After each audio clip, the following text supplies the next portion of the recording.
En prépa HEC, dans certains sujets, on demande à l'utilisateur de rentrer une matrice avec une fonction input.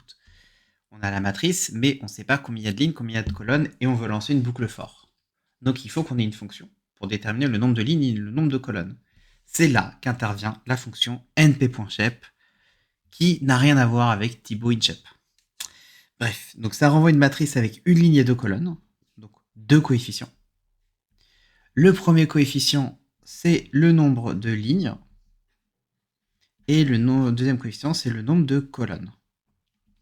Exemple, donc par exemple, je vais me rendre cette matrice C, donc np.array, etc.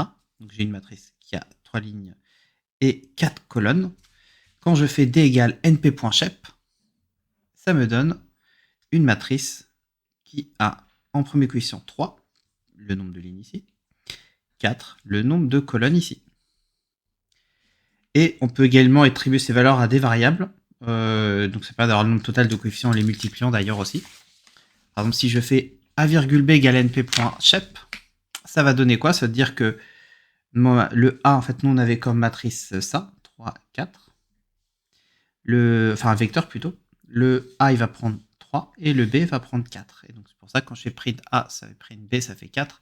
Et donc si je veux avoir le nombre de coefficients de la matrice, ça peut être aussi utile notamment dans les simulations de probabilité.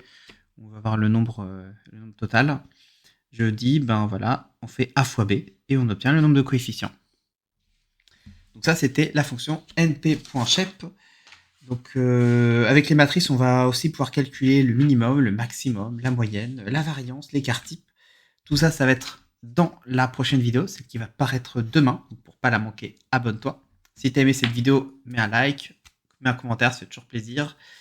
Partage-la à tes potes, partage-la dans ta prépa. Ça, c'est ce qui va aider le plus la chaîne à se développer. Et ben, je te dis à demain. Si jamais tu veux aussi utiliser le doc, télécharge-le. Le doc est gratuit. C'est un doc de 160 pages. Le lien est dans la description pour surtout le programme de Python en première année. Donc c'est nickel.